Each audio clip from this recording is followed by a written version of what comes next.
Hello, I'm Darren Hanson from the National University of Singapore. I'm joined today by José María Figueres, ex-president of Costa Rica, current president of the Carbon War Room. José María, tell us why are you here in Singapore? Why has the Carbon War Room come to Singapore? For several reasons. First of all, climate change is a global issue. It's a tremendous challenge, but the greatest opportunity humanity has ever faced in terms of new business models, creative thinking, disruptive technologies, and the creation of jobs and opportunities around the world. That being the case, you cannot really tackle climate change unless you're also present in Asia. After all, this is one of the great growth stories of our times. It will continue to be so into the future. And if we are going to change the trajectory of development from what we have had during the past 200 years towards a low carbon economy going into the future, Asia is a place where we really should kickstart the process. Then we're also in Singapore because this is a unique place, a small country, agile, adaptive, quick-moving. That is a tremendous transformational story for the good and for the positive. And in the Carbon War Room, we would like to be like Singapore. We are small, agile, we would like to be transformative, and we would like to be a force for good in the world. Speaking of the Carbon War Room, I see on your CV, president of a country, now president of the Carbon War Room.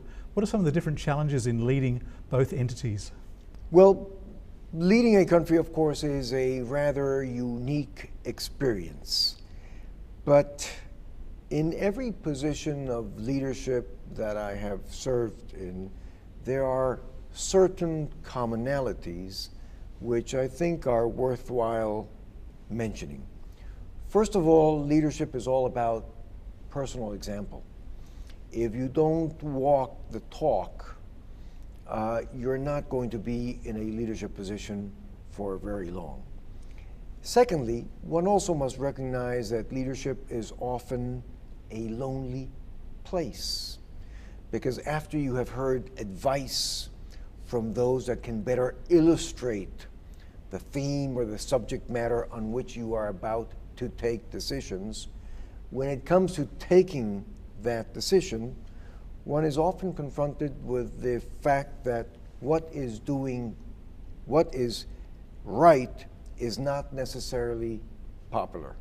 And at the end of the day, I think one has to understand when one is in leadership positions that one has to feel, as we would say in Spanish, tranquilo con su propia conciencia, tranquil with your own conscience, that you have researched as much as you could, brought together as much information as was possible to do, and then have taken the best possible decision.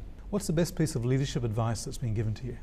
Probably given to me by my father, who during many years in Costa Rica was in public service. His advice was always treat people the way you would like to be treated yourself. And it's very important, especially in positions of leadership, that we respect individuals, their positions, their philosophy, their culture, and their attitude with respect to the things we are discussing. If I asked your staff about your leadership style, what would they tell me? They would probably say he is a hard worker, long hours, not so good on the 250 emails per day that he receives, much better on the phone, and always an optimist. And I think that's a very important consideration in our lives today. No matter how big the challenge or how unsurmountable the responsibility we have to take on looks like, it's always important to be an optimist, to be a good team player, which is another characteristic that is very important in leadership. Is it difficult leading a virtual team?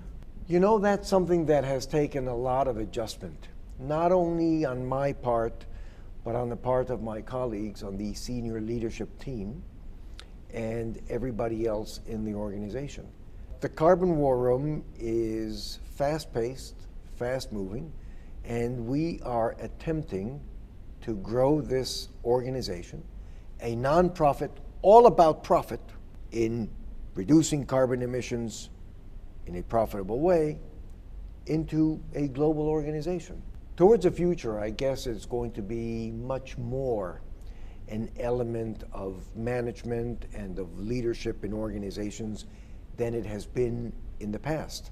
In spite of the fact that we are small, spread out over Washington, New York, London, and hopefully coming to Singapore as well, we have managed to cope with that. But I have to say, it has taken some important amount of work and concentration on keeping everybody well informed, on keeping good communications both vertically and horizontally within the organizations, and in making sure that we are at all times identified with our main responsibilities at that point in time and well focused on what we are supposed to deliver.